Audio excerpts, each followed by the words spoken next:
In a quiet Irish town called Galway, rain softly tapped the windows of a quaint little bookstore tucked between two cafes. Inside sat a man alone, sketching in a worn notebook.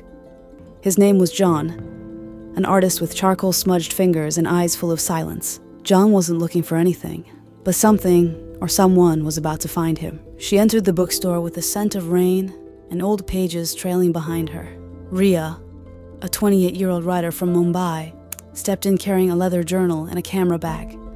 Her presence felt like poetry walking into a painting. She noticed John's sketch pad. On it was a drawing of a woman beside an empty chair. "Why is the chair empty?" she asked softly. John looked up. "Because she's waiting for someone who never comes." Riya nodded.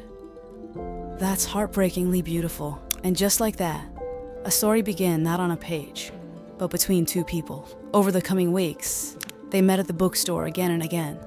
Riya wrote. John drew. They began to share not just their work, but their wounds. John showed her sketches of caged oceans and faceless lovers.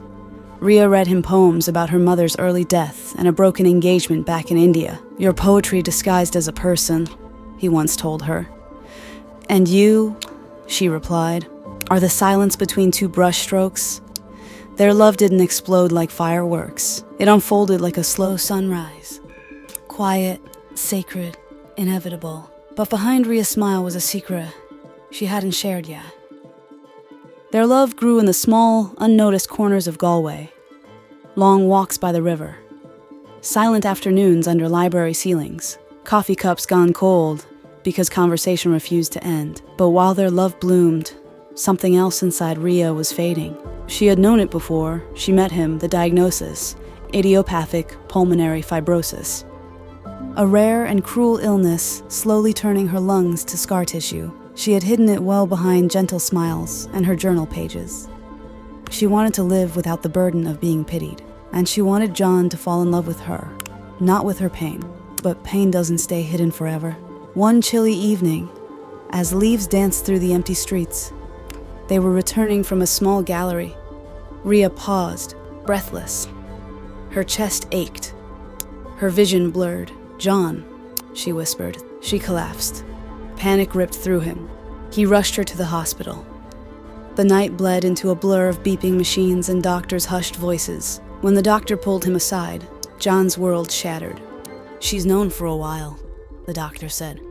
"It's progressive. We can't reverse it. We can only make her comfortable." When she woke, guilt clouded her expression. "I didn't want you to see me this way." "I don't love you because you're strong," John whispered.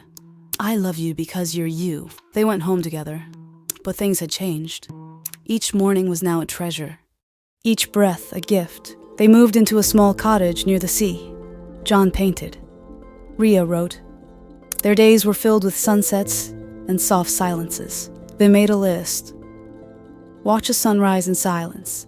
Read to each other in bed. Share strawberry ice cream at midnight. Visit the cliffs of Moher one last time. They weren't chasing time. They were dancing with it, but the clock kept ticking. Winter arrived with quiet footsteps. Galway was wrapped in a gray hush, and the sea whispered more than it roared. Ria's condition had worsened. She no longer left the bed often. Her voice, once full of stories, was now a soft breeze, but her eyes still carried galaxies, especially when John entered the room. Every evening, he would sit beside her, sketching. One night, Riya whispered, "When I'm gone, don't close your sketchbook." John's hand trembled. "I can't imagine painting without you." "You won't be painting without me," she smiled.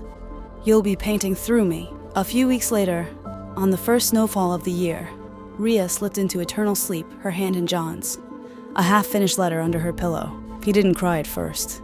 He cleaned the cottage, folded her shawl, brewed tea for two out of habit. The silence was louder than grief. Then he opened her journal. The last page read, "If love was meant to be easy, it wouldn't be sacred.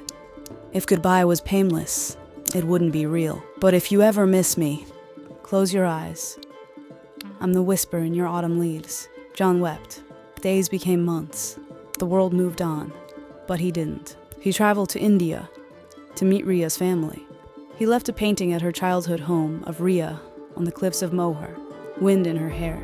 He published her poems, illustrated every one of them with sketches of her laughter, her eyes, their moments. And in the gallery in Galway today, there's a room filled with art.